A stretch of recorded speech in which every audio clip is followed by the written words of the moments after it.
97 wins. And the Brewers with their 97th win. Champs of the Central. Like I've always said, it's about the who that's in the room. And these are the right guys. They know how to play. They know how to win. The number one seed. Right on the deep right. It is way back. Is this the year that results in a championship? It's time for the Fan Playoff Preview Show with Tommy Wortz on 1250 AM and 105.7 FM, The Fan. It is the Fan Playoff Preview Show on the eve of NLDS game number 1. Brewers, Cubs. How can you not be romantic about baseball? We got a ton to play for you today. So much. Tommy Wortz here with you. Drew Wagner will join us eventually on the show. He was down at American Family Field all day as there was media availability for all your favorite Brewers. And Craig, yes, he spoke as well. I guess we'll play him a little bit. I am so juiced up, okay? Nicolay Law Fan Talking text line, 414-677-1250. If you want to talk Brewers at any time during this, we will talk Brewers. What you're excited about, what you're nervous about, who you want to see step up, who do you think needs to step up. This is it, people, not a drill. Did you not think something like this was going to work out as perfectly as it did? Why wouldn't the Cubs be a part of this? Why wouldn't the Brewers have an opportunity to play against the guy who leaves because he cannot succeed under these conditions in Milwaukee? He needs a bigger market. He needs more money. Why not us? And not me, I'm not on the team, but why not them? That's what I'm here to talk about for the hour here on the Fan Playoff Preview Show. Tommy Wortz here with you going up until 6 o'clock. I got a bunch, but I already knew this guy was going to call. I already knew it. Charlie picked up the phone. I was like, this better be my guy, Ken in the Falls. It better be Ken. Ken, how's it going today, my man? If I were any better, I wouldn't know what to do with myself, my man. We are just 24 hours away now from being 1-0. Yeah, we are, Ken.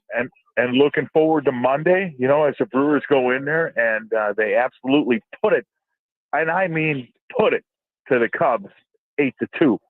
The Cubs will get a couple of junk runs late in the game, but the Brewers will control the game from the start. Yes, Ken, I completely agree. I would love that message. Are you gonna make it to the DS at any time, Ken? Or are you just gonna watch at home? No, I'm going to make it. In fact, I'll see you tomorrow. I'll be at Kelly. So I'll see you what tomorrow. A promo. You're a radio pro, Ken. We are going, yes, Kelly's Bleachers tomorrow. Ken, I won't just be there for an hour before the game. I will be there 4 hours on the radio talking with all different personalities here at the Fan. We're going to have shirts. Ken, make sure, Ken, what shirt size are you? I'm a 2X. 2X. All right, we'll pull one. I'll make sure. Ken, don't go to the promo person. You come to me tomorrow for your shirt, all right? I got you. I will hand it to you, my friend, all right?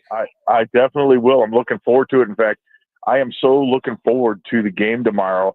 My breakout guy, when you said, who am I looking for? My breakout guy with the bat, it's got to be Joey Ortiz. Not only does he play great defense, but he's going to have to. In every series, yeah, he's got to hit at least 250. You got to have him 1 for 4. Breakout 250. Breakout. I like it. All right, yeah, I get it. I understand. And you know what, Ken? When they are at their best, it is when that bottom of the order is on. Right? It is those. Yep. It is the Caleb Durbins, the Andrew Monasterios, the Joey Ortizes in that 7 through 9 spot. That is when they are at their best, Ken. I couldn't agree more. You got your guys, and you know what you're going to see tomorrow too, and throughout this whole series, you're going to see a completely different swinging Yelich. Watch how he attacks the plate, unlike what people have seen the last 30 days, where he was just kind of up there going through the motions, almost as if he was kind of in BP and he was just uninterested. Watch him tomorrow, and him and Terang. Yes. They really work off each other well. Terang, in my opinion, is going to be the key to winning the World Series. Why? Because he does all the little things right, meaning RISP. What's he doing? He's slapping the ball the other way. He's not looking to necessarily power the ball out of the park. He says, hey, hold on, boys. We got to get the runs in. Yeah. We got to keep the line moving. Next man up. Let's go. Get in there. Crack one. Put it on the grass. Put pressure on him. Let's run. Get your legs ready. You've had 5-6 days to get them ready. Yep. It's time to work now, boys. Absolutely. You've got some work to do. Ken, thank you so much for calling in. I will see you tomorrow, Ken. We'll see you tomorrow, brother. There Have a he good one. is. Ken in the Falls, jumping off the Nicolay Law Fan Talking text line 414-677-1250. If you want to be a part of the show, you can as well. But I have to get to my guy, Pat Murphy here. My guy, Pat Murphy, Brewers manager, going to be back-to-back manager of the year, the all-time wins record in Brewers history, and the most pancakes consumed on television of any manager so far in Major League Baseball. He was at the podium today talking. Here is the manager, Pat Murphy, on the NLDS against the Cubs. It wouldn't matter who was over there. That kind of goes without saying, right? This happens all the time in sports, right? But player to player is different than manager to manager. But yeah, I mean, if they want to make it a Holyfield Tyson thing, I'd probably have a better shot. But don't bite his ear. Oh, you assumed I was Tyson. Is that what you said? Don't bite his ear. Nice. Go to the second row. Just checking on if there's any update on the Brandon Woodruff front at this point. Yeah, there is. Woodruff will not. Well, here's the thing. Brandon Woodruff, the good news is this. It has nothing to do with his shoulder. And that's the greatest part of it. It has nothing to do with his shoulder health. His shoulder's 100% healthy. It's on its way. He's proven that when he's pitched. Now he has an injury, he has a lat injury, and that lat injury, much like a hamstring, has to be treated as such. So he's not going to pitch in this series, but we're hopeful that somewhere, like a hamstring, you just never know. You know, like a hamstring, you're hoping that who knows what might be down the road. We're very disappointed to announce that. I think everyone anticipated that, but we wanted to be sure. We wanted to get all the opinions. So we're going to move forward from there. But we're just super happy that he's looking into everything he possibly can to try to get healthy as soon as he can. When he has a long career ahead of him. But just the news that the shoulder is 100% intact is the most important part. Stay in the second row, the middle. Murph, you had talked going into this week about it's true. Finding that competitiveness, keeping that competitiveness. Are you happy with the balance between rest and intensity over the last couple of days, and how did you get that? I don't think it's a matter of being happy or not happy with it. I think we made it uncomfortable, and we made it competitive, but you can't replicate what's going to happen there tomorrow. And then now it's water under the bridge. It doesn't matter now. It's done. So hopefully we did that, and hopefully the players will be as ready as you can be after a 5-day layoff in baseball. You know, we do this at the All-Star break, not as long, but we do, and, you know, still make excuses. But who's the new guy? Just came in? What we got? My name is Kyle Williams. Hi, Kyle. I knew a Kyle Williams in my life. Go to Adam, second row. Good to have you, Kyle. Murph, how does familiarity play a role in a postseason series with how well these two clubs know each other? Yeah, I think it's across the league right now, right? I mean, Detroit and Cleveland, Boston, New York, and now we've got New York and Toronto, right? So I mean, it's there, you know what I mean? And you're going to have to play the best teams to get to where you want to go, and being familiar with the other team, you know, be careful. You know, be careful what you think you know. It's who's playing well and who's on it, who's adjusting to what they think they're going to do. You can get yourself down a rabbit hole. You know, it's about going out and executing, making pitches, being ready for every pitch. Yeah.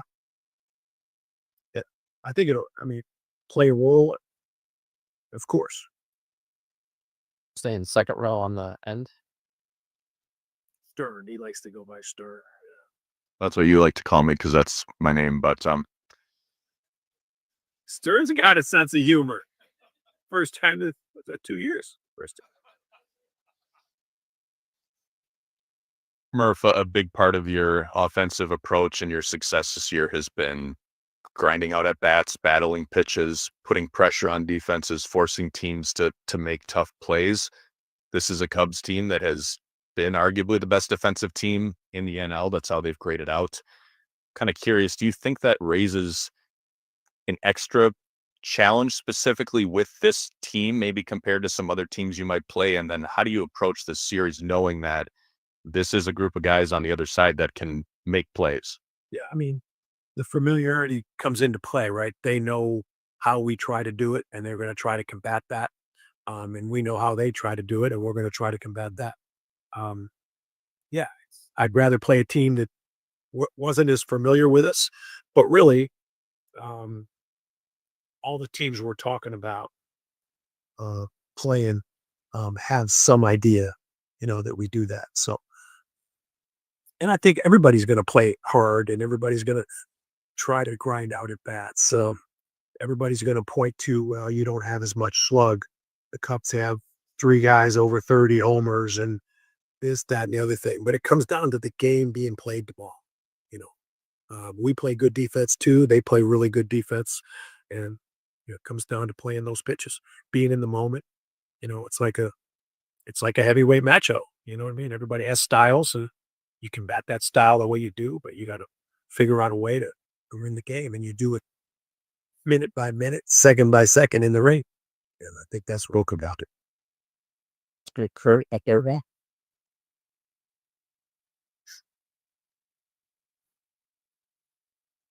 Back to Woodruff. What is the level of optimism that he could actually be able to come back down the road? And would it be as soon as the NLCS, or would it have to be like later than that? Yeah. I think the goal would be, I think that would be a little bit early because he's not throwing. You know what I mean? The fact that he's got his eyes on it and we're researching what can be done might be a possibility after that. I think that's the best way I could. Or if you guys played the Cubs last in August, since then, how often have you talked to Counts? Can you share like the frequency of the conversations, and is it different in season versus out of season with you guys? How often you talk? I talked to Michelle, his wife. Don't misinterpret that, please, guys. But I talked to his wife, probably as much as I talked to him. But we'll chat here and there. I don't know the frequency. Once a month, maybe something like that. Yeah, we don't usually talk about our clubs very much. Hey, I see that Shaw's really hitting for some power. How'd you unlock that? We'll do that. There's some of what manager Pat Murphy was saying to the media earlier today. That audio courtesy Drew Wagner. Drew will join the show later on in the program, as it is the fan playoff preview show. What else do you need to have a little bit of motivation heading into this series as a fan? I'll tell you. How about the old manager, Craig Counsell, speaking today? Wanted to play a little bit of this for you guys as well.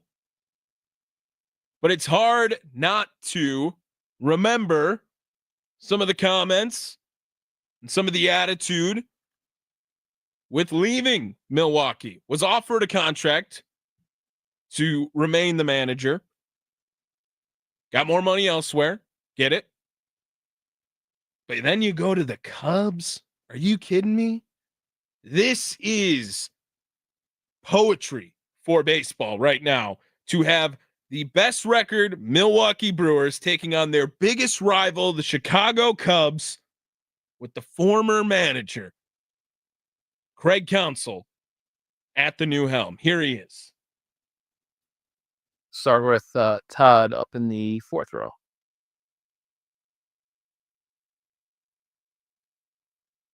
Counts, welcome back. Thank you. Is it your feelings just sitting up there, kind of a full circle moment in a way? Room. No, I mean, I think we've been over that part. I think we're over that part of it. We're getting ready for a playoff series and trying to advance to have a chance to play in the World Series. That's the job at hand right now, and that's the focus right now. I'm sure We've have already no done thoughts. the other stuff. Yeah. That's how I'm looking at it. Mm-hmm. Thanks, Craig. I meant more like, Oh. I guess I did spend a lot of time in here. Yeah, that's right. Oh my God. Are you kidding me? Oh my gosh. He did not just say that, right? That is insane. I mean, he knows what he's doing. Here, continue on. Yeah. Weren't that many people in the room usually? Maybe 3 of you. Oh. It's all right, Adam. Look. Bruce, stand up, down on the right. How you doing? Good, Bruce. Did you sleep good last night? Great. Oh, good. Yeah. What is the calculus that you will use to determine your pitching progression for tomorrow's game? Is there, how much is science? How much is, wear and tear on your pitchers right now? And how difficult is that process right now for you? Yeah, I mean, I think we're going into this with a couple plans. We're going to let everybody throw today, and then make a decision after that. But we definitely got, what we'd prefer to do. So we'll just see kind of where everybody's at today, I think is important. There's obviously we asked some guys to do a lot. So we'll check on everybody, and that'll kind of instruct us on what we're going to do. Put Maddie in the front row. Craig, last night after all the celebrations and everything, you were saying kind of there's no better atmosphere than Cubs Brewers, and this is the first meeting of those two teams in the playoffs. Just what's it mean to be a part of that? Yeah, I mean, I think, at least from my perspective, kind of being on both sides of it, I think the regular season matchups are awesome. It's a lot of fun, and it's really a lot of times it's kind of there's extra energy from fans, and there's fans from both teams in the building, and that's always made it a lot of fun. These are two cities that are close together, very close. Each city's residents have thoughts about each other's residents. Oh, do they? Harmless, obviously. But yeah, and so the proximity of the cities makes it fun, no doubt about it. And the proximity makes rivalries too. And then teams being good makes rivalries. There's some of what Craig Counsell had to say. Oh gosh. A lot of these personalities here at the station, they have their views and they have their opinions on how Craig, some people don't even say his name, left Milwaukee. Ah, man, hearing that was just 3 minutes of him talking. And I couldn't help but hear the smug. Hear it. This is a massive deal. This series is huge. That's not breaking news. But man, if they can take care of business, if the Brewers have a way to have him eat some of those words, man, telling you, get it up for the boys. Got to get up for the boys this weekend starting. Tomorrow, Kelly's Bleachers, 9 a.m. Going up until 1 p.m. We're giving away shirts. If you're watching on the YouTube, it is Euchre Magic shirts. Got the 105.7 on there as well. Come grab a free shirt while supplies last. You can hop on the shuttle there at Kelly's Bleachers. Would love to see you guys. Cannot wait. 9 a.m. Showtime will start there. over at Kelly's Bleachers on Blue Mountain. When we come back, I got some more sound to play for you guys. We'll see if Drew Wagner's popping on here in a little bit as well. It is the Fan Playoff Preview Show, presented by the Potawatomi Sportsbook, live from the 1250 AM, 105.7 FM The Fan Studios, powered by the Potawatomi Sportsbook.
Welcome back to the Fan Playoff Preview Show. Tommy Wortz here with you live from the 1250 AM, 105.7 FM The Fan Studios, powered by the Potawatomi Sportsbook. We just got done listening to some Pat Murphy. We got done with Craig Counsell talk, blah, all of that stuff. I think I got him here. Drew Wagner joining here live at American Family Field, it looks like. Mr. Wagner, how are you doing? I am beside myself, Tommy. I am so I know we're supposed to be diplomatic and nice, but you know how like the 4-letter sports network just basically pretends that Milwaukee doesn't exist? Yes. I am convinced that the 4-letter sports radio network in this state is doing more drugs than me, because I saw on Twitter, and I've seen a lot of stupid stuff on Twitter in the last couple of days. But today I read someone from that entity saying that if the Brewers win a World Series, Craig Counsell deserves a ring. Yeah, no, he does not. No, he does not. And Drew, I'm shocked because last I checked, and I check every day, weed is not legal yet in the state of Wisconsin. Am I right? No, it's not. It is not. Indeed. Okay. I just want to make sure, because if I missed it, fine. But yeah, that's all I got there. Drew, let's be smarter this week. Drew, you were in the room. We played both managers here. We played most of Pat and enough of Craig. It felt all like 57 ums. Yeah. The final tally, by the way, 57 ums, 21 and 2 mans. And how many lip clicks? How many tongue clicks? In priceless, right? This is one of those commercials here. Drew Wagner, hammer the over, buddy. Hammer the over on all the lip clicks as well. Drew Wagner, Forbes Sports, joining us here on the Fan Playoff Preview Show for the rest of the show here. Drew, you were in the room. You got to see a bunch of the BP. I haven't played a lot of the players' sound yet. Sparky hit up a lot of it, though, on his show on Wisconsin Sports Daily. I actually don't really want to talk about Pat right now. And maybe that's what Craig wanted. Maybe he wanted to be in the head rent-free. But I think we got through about 3 minutes of it, and it just felt smug. It really did. It felt smug, and I don't want you to attack him by any means, but what was your vibe, if you will, in the presser room when hearing Craig Counsell speak to the media? It sounded like Craig has always sounded. Craig is the guy that believes he's the smartest person in the room, and it matters very much to him that you acknowledge that fact. And that's how he's always sounded. I mean, he sounds exactly like you'd expect a Notre Dame guy to talk. I mean, it's just who he is. He's always smug. He's always the smartest. He's the delicate genius, for those of you who watch Seinfeld out there. So nothing. I mean, I just had flashbacks to all the times I sat in that room in that very same seat, listening to him hem and haw his way through his elitist answers. Like, it was nothing out of the ordinary. But I do agree with one thing, both that he said and that Murph said and that Yelich and a lot of the guys said, like, listen, this whole Counsell coming back thing, yeah, obviously the stakes are higher, but that was so last year. Like, at this point, but he didn't make it to the playoffs last year, Drew. He didn't make it to the playoffs. You're past the point now where it's you're facing your former manager. First of all, there's only 9 guys on this roster that played that were on the 2023 roster. How many fans in attendance were fans of the Brewers when Craig Counsell was a manager? I get that part, but there's bigger at stake here. And so much attention is being put on this Craig Counsell coming back storyline that it kind of distracts from, one, how good this Brewers team is, 2, what they're trying to do. It's just the storyline has become tired. Everyone knows by now he's a jerk that went to the rival and did it in a sleazy way. Like, but they're too okay. Let's talk about the two talented baseball teams, right? We hadn't really known yesterday that it was going to be. We were presuming that it was going to be the Cubs for a long time, and then Padres made it interesting game 2, right? And then it didn't matter. Okay, Well, now it is the Cubs, right? It is Brewers. It is Cubs. NLDS tomorrow.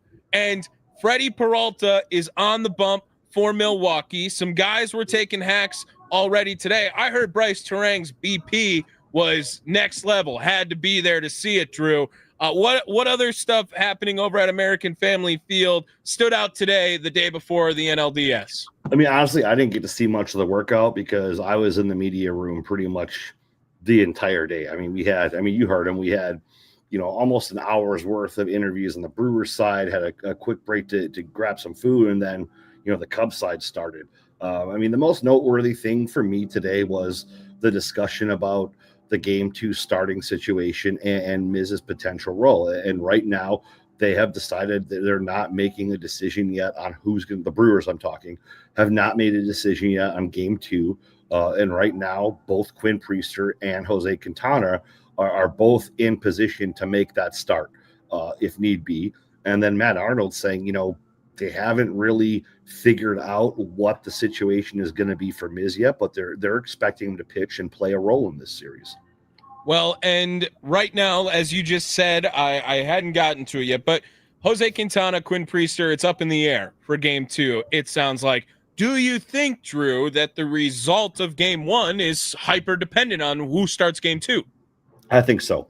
I think if the Brewers lose Game 1, I think you see Priester in Game 2. I think if the Brewers win Game 1, you go with Quintana in Game 2 and then save Priester for Game 3. And if you step back and look at it from an abstract point of view, I think that makes the most sense. Because listen, do you trust Quintana in an elimination game at this point? I don't think I would. Well, okay, but so you're saying a loss, then go to Priester, right? That's what you're saying. So you have more faith in Quinn Priester in an elimination game. I don't think that anything points away from that on the results we've seen so far in 2025. But then again, how about that other answer that we were just talking about, Mizorowski? Does his appearance, do you think, depend on the result from Game 1? I wouldn't see. Here's the thing: if they go with Quintana in Game 2, there's a part of me that wonders: do you stack Miz on top of that, and use him in that situation? Because I still think those two could end up being a tandem, depending on how things play out, depending how the series plays out, depending on how the game plays out. I wouldn't be surprised if it was a short 3, maybe 4 inning start from Quintana, and then you turn things over to Miz for a couple innings. Listen, I think all of it depends on what happens tomorrow. And again, I've harped on this several times. Because you have that extra off day, you can do a lot more things with your pitching staff. You can deploy guys a little bit differently. You can be a little bit more aggressive. You can be a little bit more flexible. I think the rest of the series will kind of fall into place after they get through tomorrow's game and they go into that off day. It is the Fan Playoff Preview Show. Tommy Wortz, Drew Wagner here with you, getting you caught up and ready for NLDS Game 1, Brewers and Cubs from American Family Field tomorrow, 1 o'clock. We'll be at Kelly's Bleachers live from 9 to 1 all morning into the early afternoon to make sure that we catch everything happening for the Brewers and Cubs first game. Drew, you sent me a photo today that I'm pretty sure you sent me just to infuriate, maybe the word is, our boss, Mr. Steve Sparky Pfeiffer. But there's a few guys that came up this week that were all on the ready to go and help guys out. And there's a few guys that have stuck around. Who are the players from those original 8 that were not a part of the Brewers 26-man roster at the end of the season that joined along this week? Who are the ones that remain over at the clubhouse to see maybe potential DS roster additions? Yeah, I saw Brandon Lockridge had a locker. Cuero still has a locker. Eric Fetty still has a locker. And old friend, personal longtime friend of our fearless leader, Steve Sparky Pfeiffer, Anthony Siegler, has a locker. Does that mean they're going to be on the roster? No, it doesn't guarantee anything. You can't have a taxi squad of, I don't remember exactly how many players. So they're going to keep that taxi squad there. The rest of the guys, I believe, are in Stay Ready camp. I think that's down in Arizona. But those are guys that could be in the mix, either for a roster spot or are here in case somebody gets hurt and you have to fill a roster spot. And you don't have time to fly somebody forever. So, just because they have lockers, and people were absolutely losing it on Twitter today, does not mean they're going to be starting tomorrow. Sure. Is there any potential for any of those guys to be a part of the 26-man roster, in your opinion? I think Lockridge is the most likely candidate, that pinch running specialist. I think he's the leading candidate. There is something to be said about Anthony Siegler's versatility. We know the offensive issues, right? We know all that stuff. But again, it's depth, and the Brewers don't have a lot of positional depth right now. He can cover you at a couple of spots, especially third base. If they go to Monasterio more at shortstop in the postseason, you're going to have Ortiz coming off the bench. Probably want to keep him at short. If you bring him in, Siegler gives you coverage behind Durbin at third. It's all semantics at this point. Drew Wagner, Tommy Wortz here with you. The Fan Playoff Preview Show. We'll take one more break here and then take you up to the top of the hour to talk a little more about the NLDS between the Milwaukee Brewers, your Milwaukee Brewers, and the Chicago Cubs. It is the Fan Playoff Preview Show, live from the 1250 AM, 105.7 FM, the Fan Studios, powered by the Potawatomi Sportsbook.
I don't think I said I felt burned.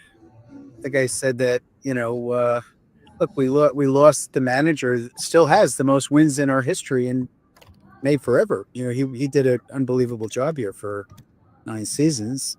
I talked about losing the community, and I think this community is really special in so many ways. And so I think that was more the comment than,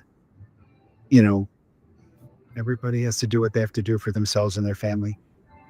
It is the Fan Playoff Preview Show. Tommy Wortz, Drew Wagner here with you live from the 1250 AM, 105.7 FM The Fan Studios, powered by the Potawatomi Sportsbook. That audio courtesy of Drew Wagner, who is at American Family Field while he joins us here. Mark A. and Matt Arnold speaking together, and that comment talking about the Craig Counsell departure, obviously to the Chicago Cubs. When you heard Mark and Matt Arnold talking today, Drew, they did seem, for the most part, very excited to see how this lineup would turn out, other than that question about Mr. Counsell. Yeah, I mean, how could you not be? Your team's in the NLDS, you have the home field advantage through the playoffs. I mean, how could you not be excited? Like, I think they want to go out there and not show Counsell. They want to show baseball that this team is for real, that this organization is for real. Like, there's some legit excitement around that, and rightfully so. Yeah, I'm excited to see if it plays, especially the guys who have gotten them to this point, right? It's Christian Yelich's bounce back. It's Bryce Terang's breakout. It's Jackson Chourio, his youth that he brings with his talent right now. And we've been talking a lot all this week here on the Fan Playoff Preview Show about the lineup construction and can it translate to October. This is the first test, Drew, and what better way to showcase it than not only against another top team in the National League, a team that probably had higher expectations than you, a bigger payroll than you going into 2025, and it just so happens to be probably your biggest rival in the sport. Yeah, I mean, the Cubs came in here to this season thinking World Series, and let's face it, for the first couple of months of the year, it looked very much like that was going to be a realistic probability. They happened to go into a hell of a swoon at exactly the time the Brewers seemed to catch fire. And listen, they still see themselves as a World Series team, and no doubt about it. They're missing some key guys right now in Steele and Horton, but I mean, that offense is top notch. It's one of, if not the best in the game. Their defense is probably one of the best in the game. Their pitching has finally come together. Like, they're coming into the playoffs hot. They still, it's easy to look at them and say, well, the Brewers blew past them, won the division. Cubs still won 92 games this year. Like, that is a damn good baseball team across the way.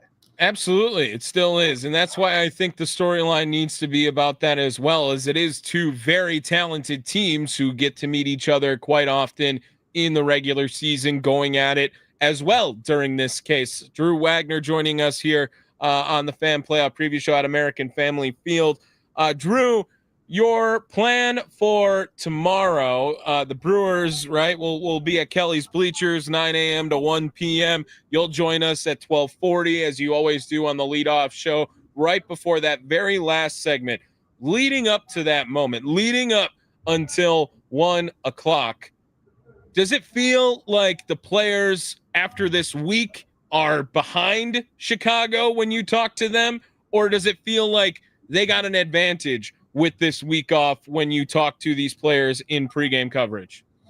I mean, I don't know if you can look at it as an advantage or a disadvantage. I mean, listen, we talked about this yesterday when Jack Stern was on with us. There is something to be said for playing those 3 wild card games and staying in game mode and staying in that intensity mode and not letting up. At the same time, rest is key. Resetting your pitching staff is key. Getting guys healthy is key. Getting William Contreras, 5 days to recover with his hand is key. So I've said this probably at least 100 times during these 162 games. Like, I sense no difference today than I did a week ago than I did a month ago, than I did during the winning streak, than I did when they were, 0-4 to start the season. Like the approach and the attitude and the mentality and like just the way they carry themselves has not changed this year, win or lose, good or bad. And I think there's something to be said for that too. Drew, we were talking in the beginning part of last segment about the pitching for Milwaukee and how game 2 and game 3 seem to be very dependent on game 1 with how the result will go in that game, whether it is a victory or a loss for Milwaukee. How lenient or how quick is that leash, and how willing is Pat Murphy to maybe unload that clip, do you think, in some postseason action tomorrow? Do you expect to see a lot of guys ready to go up and at it? Everyone's available other than Quintana and Priester?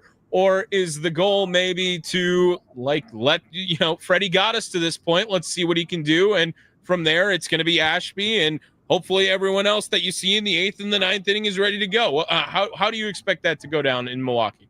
Again, with that extra off day, I would not be shocked if Freddie is 4, maybe 5 innings. If he's absolutely going out there cruising, if it's a couple of 10, 12 pitch innings, okay, you ride it for a while, no problem there. But I think if you start to see him nibbling, he starts walking dudes, and he has, a 20 pitch inning, I think I wouldn't be shocked if they go to the pen for the second time through the order, just because you have that extra day, and you don't want your guys laying off too long. Like obviously they pitch their side sessions, they've done their bullpen stuff, but you want to get those guys in a game when they're fresh, and you don't have to be as conservative when you're not playing a game the very next day. Well, and then let's ask that question the same about the lineup. We saw in that last month a little bit of experimenting with pinch hitting in unusual, maybe unorthodox situations where you might bring in a guy to come pinch hit in the 6th inning, right? Or you might bring in a guy in the second time through the lineup to come in and try to get an at-bat and spark something else. I know it's the postseason, and you're trying at all costs to get that best matchup at all the times too. Could you see something like that happen where in game 1, hey, we're trying, we got a big moment right here, it's time to give someone else the stick? I mean, you very well could be. A lot of that will depend on what the Cubs do with their pitching. If their starter is in there deep, then maybe you go for a guy, you leave your guy in and take your chances the third time up. If they're going to their bullpen early, you're going to start playing the matchup. So a lot of that has to do with who the Cubs, how Craig Counsell uses this bullpen tomorrow. And so far, he's gone to the bullpen fairly early. Yeah, and that was the case in the first series against the Padres, the Cubs, and Brewers. Tomorrow, 1:08 first pitch. We'll be live at Kelly's Bleachers. I will be, at least. I'll be joined by pretty much every personality here on The Fan in some segment of the show, all the way from 9 a.m. all the way up until 1 p.m., taking you up until first pitch between the Brewers and Cubs at American Family Field. Mr. Wagner, have a good rest of your day. I'll close it up over here. Get some rest. We'll talk to you tomorrow at 12:40. Sounds good. There he is, Drew Wagner, Forbes Sports, joining us here on the leadoff show. I'm extremely excited for tomorrow. I cannot wait. I am ready for this Brewers team to send that message that it does not matter. And I heard Sparky talking about it a little bit on Wisconsin Sports Daily in passing. I don't listen to his show as attentively as it might sound like I always do, but he did bring up a really good point. And I keep trying to drill this point home now, too, for Milwaukee specifically. This should be showcased in a microscope under this series for all of baseball. The smallest market. They don't have guys that can hit home runs. They don't slug enough. They play baseball different. If the Brewers can manage to win this playoff series and continue to move on, job not finished after this one for sure, this sends a message to all of baseball. I mean, this could be this next generation's Moneyball, right? How do you replace Giambi? Well, how do you replace Willie Adams? It's not about replacing with one guy, right? It's about getting this team on that level. The Brewers put the ball in play. The Brewers get a lot of hits. The Brewers run all around the bases. They extend bases. They steal bases. They pitch lights out. They find guys. They found Quinn Priester, right? They found Trevor McGill, who both of them didn't have great numbers until coming to Milwaukee. Was not the same case. If the Brewers can get this done, this is not just huge for Milwaukee. It could be huge for baseball. And tomorrow, game 1, they have a chance to do it against the big bad Cubs, right? Right down 94. Oh, I can't wait. We're going to be live at Kelly's Bleachers tomorrow, Blue Mound, 9 a.m. Be there. Ken in the Fall is going to be there. I know that much. I cannot wait to interact with everyone there. It's going to be an awesome event. Tim Dillard, Mason Crosby, Sparky, Mitch Thunder Nellis, Rami, everyone's going to be there. I mean, you name it. They're all going to be there. Joining our show. Rami will be in person, and I know Sparky will be in person as well. Of course, we'll have Austin Herdina and Drew Wagner in that last hour. It is the Fan Playoff Preview Show, live from the 1250 AM, 105.7 FM, the Fan Studios, powered by the Potawatomi Sportsbook. I'll talk to you tomorrow, Milwaukee.